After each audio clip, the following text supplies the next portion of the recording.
happening, guys? What's happening? Hey, Said I it, we just were rocking with Matt Lee, baby. yes, sir, what's Matt happening, Lee. man? Yeah, Yeah. What's Matt, how happening, you guys? doing, man? How you doing, bro? Doing good. It's been a while, hasn't it? it's It been a has while, been. man. Yeah. Yeah. It seems like every time we talk, I'm in a different state. I'm on the run. They're looking for me. Right? Good witness protection, baby. Yeah, Right. yeah, that's right. Man, you were moving last time to Florida. Man, how's the sunshine weather there treating you? I mean, we absolutely love it.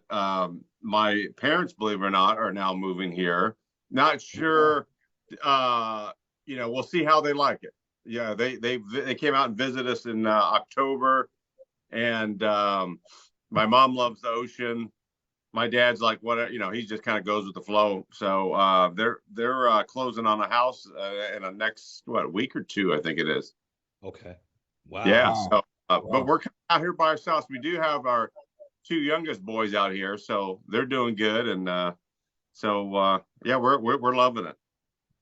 Man, Man, that's go that's ahead. the closest thing to paradise. Every day is like sunshine, then, huh?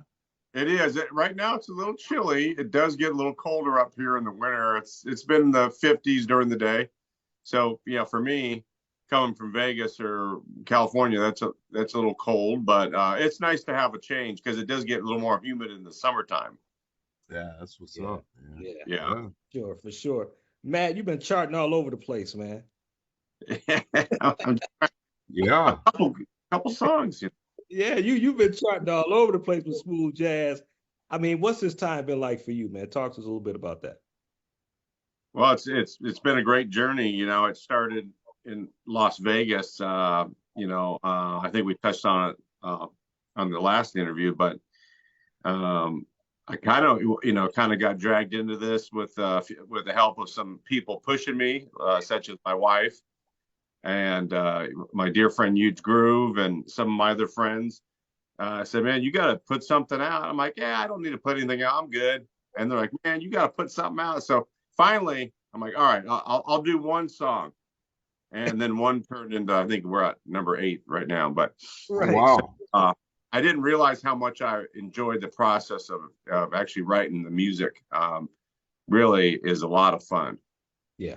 Mm. I mean, I think, just how you got started, which we talked about in the earlier interview, the first time you came on. But now that you are charting and people are listening and following you, I mean, Yeah. that has to feel, great, man. Like you got to be thinking like, man, I got to pinch myself.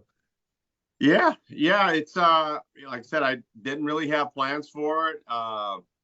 And I sort of got talked into it, and I'm glad I did it. I'm glad other people did push me because I just was at a point where I was good with just doing gigs here and there, private little events here and there, and I was happy with that. To be honest with you, I was happy with it, but I'm glad I listened, and I'm glad they kind of put the fire under me. Yeah, Matt. Man, One of the things about our show before Cedric Drums jumps in that we like to just educate other musicians, especially indie artists, in the business side of how you get, not only how you get started, but how do you make money? Are you able to sustain yourself financially now that you have been doing this for a little while and you're charting and you got music out there? How's that going for you and how's that work? Well, now I've been doing this for a little while now, so what I thought initially versus where I'm at today, I've learned a lot. Really, to be able to do this full time, you have to be out playing. You got to be booking gigs, going places, and just living off of royalties is just not going to do it. I mean, most musicians will probably tell you the same story. Sirius XM Radio has given me a lot of love, and that really helps in terms of making a little something to kind of keep going and funding the next project. But I think in reality, you really have to do both. You got to put the music out. It's got to be good, and you got to be willing to get out there and play. And so, Like most of the Right. stuff I do, I haven't been real busy or actively busy playing too much since we've been here. We've been just kind of enjoying, getting used to this place and taking our time. But doing like private shows, that's kind of my niche. That's what I was doing in California, and um, I feel like if you do that, put some music out, and it does well, I think you could do okay. But I don't think you're going to get rich. Um, I think a lot of people think, oh wow, you got a #1 song, or you did this or that, and they think you're just you're driving a Rolls Royce. It's just not. It is not the case. Hey, Yeah. You were #1 for 8 consecutive weeks. That One More Yeah, Kiss. that was unbelievable. How did that feel? I mean, did that enhance your career, or I think it definitely got me noticed. People are like, "Who's this guy?" And the funny story with that song was, I worked with Jeff Carruthers, amazing producer. He's worked with some of the greatest and biggest names out there out of LA, and he put that together, and I fell in love with it the minute I heard it. But they said, for your first radio single, I think we need to go a little more upbeat for your first song. And I just once I wrote all the saxophone parts, I'm like, nope, we got to go with this one. This is I'm feeling. I didn't think it was going to do what it did, but I definitely was feeling it, and I just followed my gut feeling on that song. Wow. If you talk to Huge Groove or Jeff Carruthers, they'll tell you they loved it, but they said maybe down the road, maybe 2-3 songs down the road, we'll put this one out. We should do something. I said, there's my gut feelings telling me we got to roll with this one. Wow, that's great. The West Coast Sax. Can you explain? You're the president and the CEO of West Coast Sax. Is that? Yeah, that's my. So I started this mouthpiece company quite a while ago. I think it will be 10 years next in 2024, and started off with that. And that was due to a lot of saxophone players would probably agree there, the struggles to find the right mouthpiece and get one that really fits you. It's not. I think a lot of people that don't know, they think, oh, it's just a mouthpiece, just blow through it, and it's then you sound like yourself. But there are definitely differences and things that make life easier. And I just got tired of buying mouthpieces, trying to find the holy grail. And I'm like, I might as well just make the darn thing. So I started doing that. I worked with another company, kind of got me off the ground. And from that point, it just kept going and going. And we've had some really great artists, like Boney James, Jakeem Joyner, Huge Groove, Will Donato, Mo Lewis, Chris Godber, myself, and see who else. Michael J. Thomas. I had a lot of good. There's a whole bunch. I can't list them all, but they all know who they are. But it's been a real joy making these things for players, and nothing better than getting that phone call saying, "Gosh, man, everyone says I sound so good. It's so easy to play." And it's just kind of a labor of love. I don't do it, on a big scale. It's more of a boutique kind of brand, and but I really enjoy it. wow, dude, that's awesome. So you connected merchandising with like your instrument as well as the music. Dude, that is smart. Yeah. That's brilliant. I think that it was. is, yeah. And I wasn't thinking about that the way, I wasn't being like, okay, I do this, I have my music, it's gonna self-promote, it's gonna be this thing. But my wife was telling me, you need to do this for West Coast Sax. She goes, you'll be the the face of the company, and you got music on the radio. She goes, are you kidding? You have to do this. That was another thing. I didn't even think about it, to be honest with you. And I'm like, oh, you got a good point. I mean, how are you manufacturing these? Are you doing them in your basement, or you got? No, I have a little workshop in my garage where I got all the tools and Dremels and rotary tools and files, and you got everything. So I have a company out of Texas that makes what we call blanks. So they're just raw brass mouthpieces that haven't been fully finished, and then I put the final touches on it with my hands, and to get every little bit out of it that I can, and then they get sent to LA for gold plating, silver plating, whatever finish you can think of. And that at that point they're ready to be shipped out. Wow, that is crazy, man. Yeah. That's Wow. brilliant, bro. That is like So you know what I do? I start with these blanks, and I'm working with the guy that has the machine shop, and I give him ideas of what I'm looking for, and he gets me somewhat close, and then they just start shipping them back and forth, and I just get my tools and I just start filing and drilling things out and until I find where I need to be, and then I'm like, oh, that's it, we're done. And I'll call him back. That's good. Make that, and then he'll send it to me. I still got to do work to them, but they're pretty darn close. Once he's Wow. So the video we just saw, you're playing, that's your mouthpiece. That's my mouth. Yeah, all the videos I'm playing are my mouthpieces. I've got metal mouthpieces and I got what they call hard rubber mouthpieces. I believe in that last. I can't remember which mouthpiece I was playing in that particular video, but every mouthpiece I play are my mouthpieces.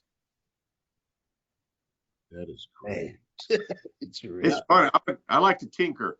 I've always been a tinker. I like to use my hands, and that's just how I've always been. That's what's up.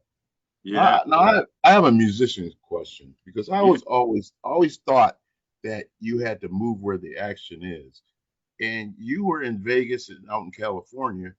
Seemed to me where the action was. And then you moved to Florida. How has that been? As far as being a musician. Well, I'll tell you where I live right now.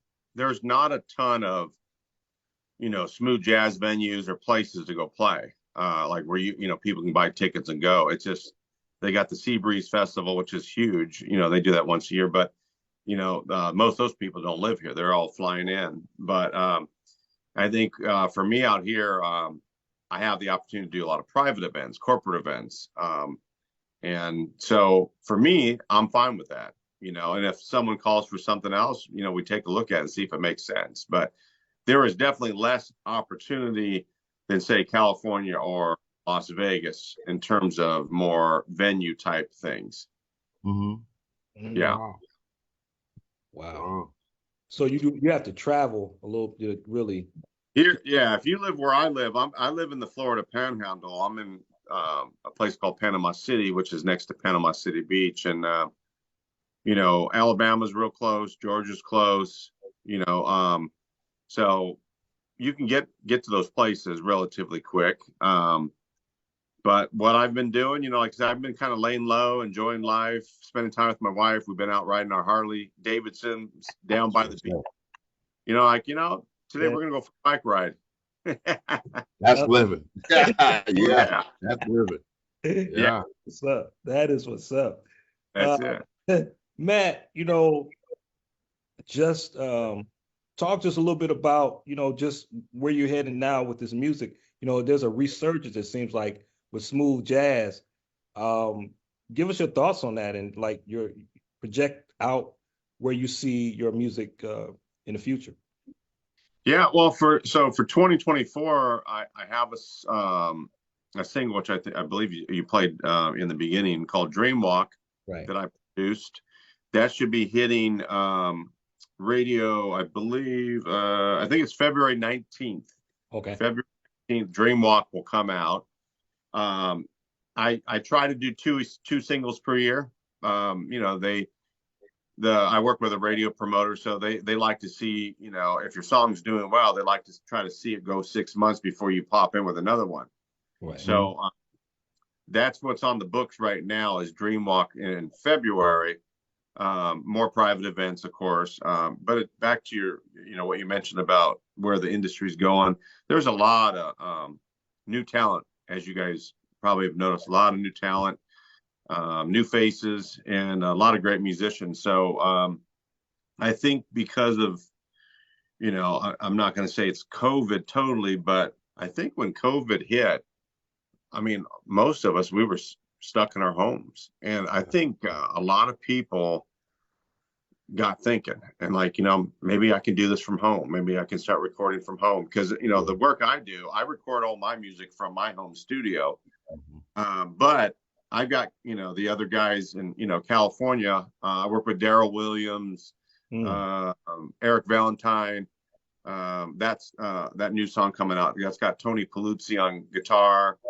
And so I just make the calls. I say, hey guys, here's a song, and I just start sending out all the tracks to everybody. They get them all put together. They send them back. I get them all mocked up in my system, where they should be, and then send them to Huge Groove. Does all the mixing and mastering for me. He's fantastic. He's just unbelievable. But I think you're going to continue to see more artists appearing, throughout the year. There's going to be a lot more, and I think it's just with this internet and COVID, it brought a lot of people out. They're like, I can do this from home. We had a lot of time to figure out how to do all this stuff. So I think you're going to see, and I think it's going to continue. Wow. Yeah, I see that. I mean, it's really smooth jazz is really just taking off. It kind of had, I don't want to say died out, but it was, it fizzled, down some. You didn't really. You really had to search to find it, and now you don't have to search that far. You know what I mean? It's out there. Some of the artists that I remember, like the Gerald Albrights, and they're coming back now. They're playing more, and you can. Yeah. So, even Boney James. I was just where you see yourself fitting in. Just standing out, I should say. How do you see yourself? That's a good question. Yeah. How do you rise? I just think, my opinion is I think you got to be yourself and be true to yourself and be true to your sound and your own style. That's good. And I kind of put on the earmuffs a little bit and just focus on who I really am. I want to make sure that people get to hear me for who I really am and be unique and different. I think being unique, having a unique sound, being a little bit different, not being too far different. Otherwise, the stations want to play it. But just, be true to yourself and put out what your heart says to put out. And that's what I'm going to continue to do. I mean, my style's a little different. Some of the, the music's a little different. It's not way different, but it's a little different. And I think people enjoy hearing fresh things, stuff that's new and different. I think that's key ingredient. Yeah, that is great advice. That is great advice. It really is. Because there's a lot of music. I talk to other musicians, and they'll be like, "Man, a lot of this stuff sounds the same," or other people, and a lot of it does. And for me, I want to sound different. I don't want to sound like anyone else. I want to sound like me, and and I do like a little different things, and so far it seems like people embrace those differences. They like it. Yeah. You see a lot of smooth jazz artists. I know Cedric can probably speak on this as well, where they will give their interpretation on an R&B classic. Oh, yeah. What I've noticed with you is that most of your stuff you've written, it's all yourself, but it reminds you almost of something you feel like you've heard it before, but it does. So is that something that you may think about doing in the future? Is your sort of take on a classic? I definitely would, but I would want to make sure if I did do that, I would do that song justice. And there's nothing worse than doing an edition of something that's amazing and falling short. So you really got to find the right song, something that speaks to you. I think when that happens, I would definitely be open to it. But to be real honest, I really enjoy writing these things from scratch. I mean, it's just too much fun. Yeah, I hear you on that. You're like, you think you hear something. Most of the stuff that you've heard, I hear it pretty darn quick. It's it comes together pretty darn quick. It's just how my brain works. It's weird. Yeah. Let me ask you a question. I think I read somewhere where you had no formal training. That's correct. Correct.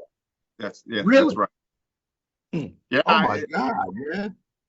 Yeah, I started 1997. a little voice in my head said play saxophone, and called up my grandma. I couldn't afford a saxophone at the time, and she says, "Well, let's look on Craigslist."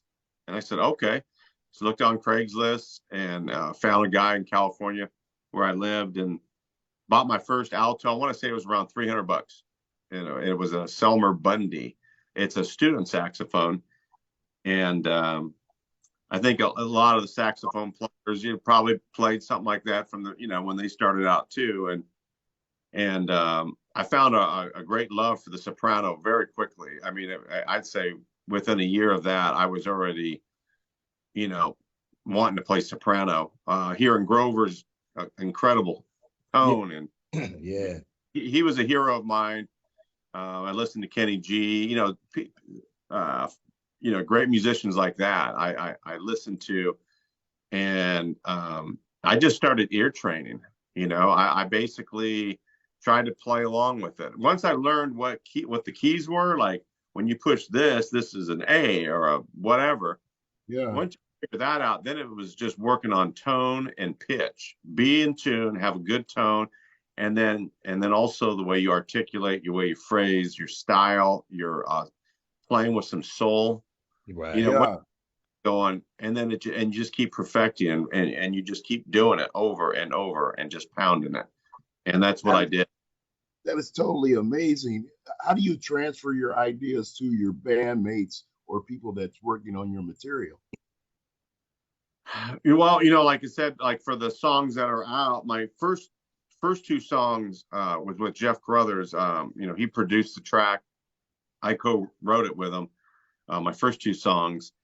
And so, I kind of talk to him and say, hey, here's what I'm feeling. I need something that has this vibe to it. And then sometimes I'll even try to like hum along over the phone. And then he'll be keyboard as he's hearing my out-of-tune voice, trying to put, he's on the keyboard. He's like, oh, like this? And I'm like, yeah, keep going. You're on the right track. And, and so anyways, I think a big key to success is finding a great producer that has been in the business, that knows what, listeners want to hear. But you still need to be unique in your own way. So I think that's a huge key, and Jeff is incredible. And the last one I put out, Hookline, that one I did on my own. I just had to say, I'm like, you know what, I want to do this one on my own. And I worked with another cool cat out here named Caleb Middleton, and he's incredible. He works with some of the big names out there and doing the pre-production work, kind of giving me a skeleton, and then I start the muscle and the tendons and the ligaments on it, and I just start making this thing. Yeah, building it. Yeah. And he's incredible. But in terms of, I don't know if that answers your question, but yeah, I mean, to me, it's absolutely amazing that you could do that. I mean, wow, a lot of fun. I didn't realize how much fun it would be, to be honest. Yeah. Wow. I love Hookline. That's hot. Yeah. Yeah. A lot of my melodies are not super crazy. They're simple. But they're catchy, and you can you sing with it. Like for me, when I'm playing, I feel like if I could sing, which I cannot, I feel like that's what it would sound like if I could sing. I feel like I'm singing. So for me as a sax player, I actually feel like I'm a vocalist, but I have a horn in front of me. Ah, yeah, you're right. That's the second time I heard that this week. Yeah, second time I heard someone say that. Yeah. Oh, really? Yeah. So it's the best way I could describe it. I just feel like I'm singing through my instrument, and so I love a lot of good R&B and soul and that type of music, and I hear it in my head, so it just kind of comes out that way. Wow, wow. Before we let you go, go ahead, Cedric. One more. You seem to me a person that you're taking your time. You're not in a hurry for success. Is that true? Oh yeah, I don't rush at all. I don't need to be in a rush. I rather put out something of quality versus just keep banging out singles. And I got to feel like if I was a listener, would I listen to it? If I could say, yeah, listen to it, really be honest with yourself. Would you listen to this? Then I feel good about it, you know? Yeah. Wow. So I'm in no rush whatsoever. I never feel pressure whatsoever. That's the way to be. That's cool. That's cool. Yeah. That's important. Yeah. It's That's really important. important. That is key. Yeah. Put out, I mean, if you're going to put something out, put out something good because, you know, I mean, people don't forget stuff. If you don't put out, if you're going to put out stuff that's like 50% there, people aren't going to forget that. Yeah. So I always try to put out my very best, you know, and that's all you can do. Yeah. Yeah. Definitely less stressful. Yeah, oh yeah. Yeah, there's never feel any pressure really. Yeah. Yeah. I hear you, man. And Yeah. that, you know, you have really been, you know, just a standout in smooth jazz. And I know we touched on this in our first interview we had you on the first time, but your look. If I looked at you, I would not think smooth jazz. I know. And I'm sure I'm probably not the only one. Yeah, I probably don't have normal type of what you would expect. I probably, a lot of people, they see me, they're like, you look like you belong in a heavy metal band or something. Right. Or a punk rock band or something. Right. But you know, like outside of music, I'm kind of an edgy guy. You know, I ride Harleys. I'm definitely you know, someone that loves extreme types of things. So outside of music, I'm edgy, but when I get to music, I become like this romantic guy. So yeah, you don't expect that Wow. from a Harley rider, a guy with tattoos has got a whole sleeve to be a smooth jazz guy. How much of that? My question is, how much of that do you really embrace? I mean, do you really embrace that side of just being different in terms of your look, and let that be what helps you to stand out in smooth jazz? Do you really embrace that? you know, in terms of like physical appearance, I just like the way you see me. Like tonight, I was trying. This is dressing up, by the way. I'm normally in tank tops, and you can see all the tattoos. Right. I was in the Christmas spirit, and I'm like, I want to look a little more classy. So this is very classy. This look right now, but no sleeves. Yeah, right. Yeah. So I don't, you know, playing music, being in music, I never like try to change up my look or do anything with my look for music.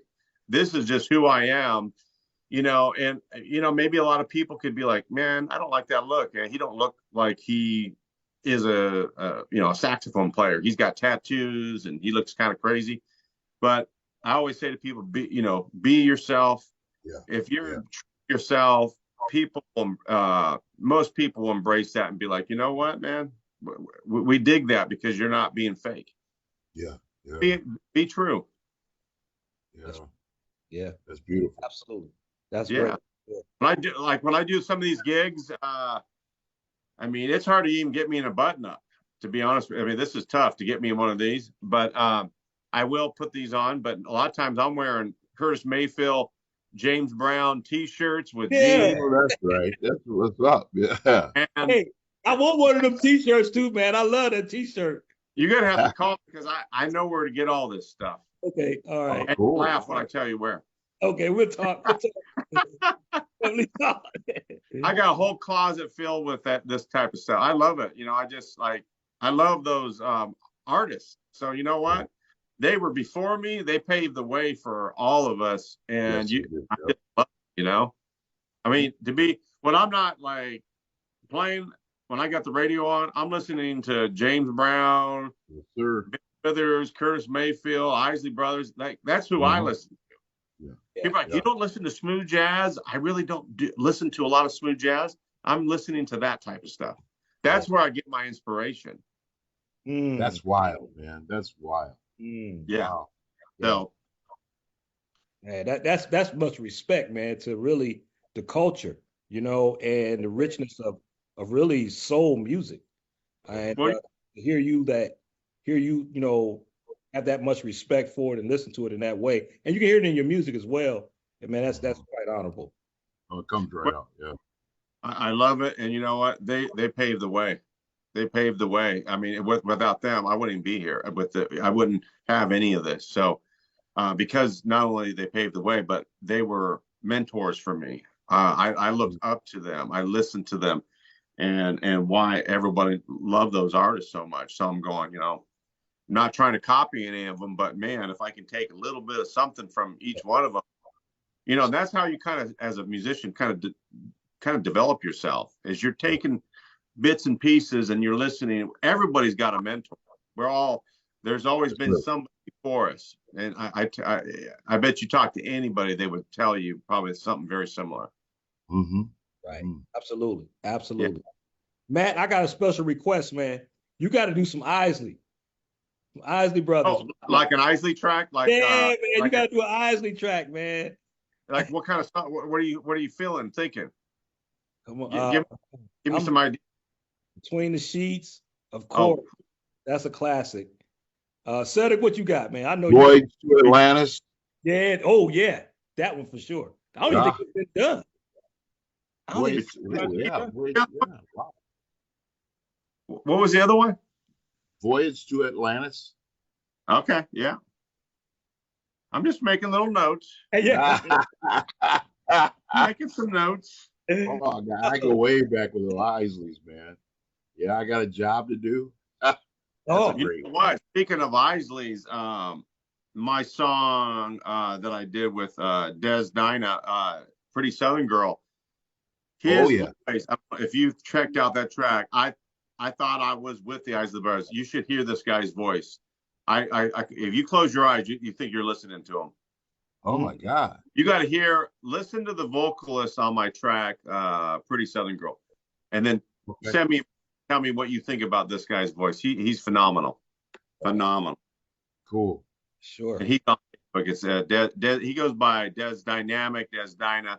You'll find him on Facebook, but he is a hell of a producer, R&B, hip hop, soul, singer, producer. He does the whole thing. But anyways, I got with him a couple of years ago. And he goes, "You think you can lay down some sax on it?" And as soon as I heard it, it was like instant. I'm like, "Oh yeah, yes, I can." For sure. Wow. Sure.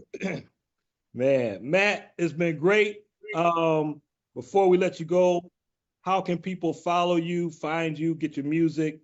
Give everybody your social media platforms and how can they purchase this great music? Yeah, I'm on all the major platforms like Apple, iTunes, Spotify, Pandora, iHeartRadio, SiriusXM Radio, a lot of the other satellite channels. There's so many. But social media wise, Facebook, you can find me at Matt Lee Sax or just Matt Lee. I got 2 different pages there. My website is www.mattleesax.com. You can check out stuff there. And I do a little bit of stuff on YouTube as well. And it's Matt Lee Sax on YouTube. Cool. Any shows coming up that people can maybe get a chance to see you in person? Nothing yet. I've got, like I said, most of the stuff I'm doing right now because of where I'm living is private events. Mm-hmm. So I don't have anything. There's a chance of a trip to California in 2024 with my dear friend Will Donato, maybe at Spaghettini. He's been talking about that with me, so we'll see. So that's a possibility. Oh, cool. Nice. Everybody, make sure you follow him on all the social media platforms to get that music. Also, holidays are coming up, man. I know, it's a big time for a lot of people. Christmas and New Year's. Any plans? We're just gonna try to get out, ride our bikes a little bit, be with our 2 sons here. My other 2 kids are in California. Can't get them out. My parents may or may not be here. We're just gonna make some ham, turkey, watch some Netflix, and have a few good laughs. I think. I don't think we're going anywhere. Man, that's what's up. Good. Yeah. Sounds good. Well, man, Matt, it's always a blast, bro. Always. Always. Thank you for We accepting appreciate the it. invitation. Yeah, thank you, man. I appreciate you guys and everything you guys are doing. Man, appreciate it, man. Want everybody that follow us, follow Matt Lee.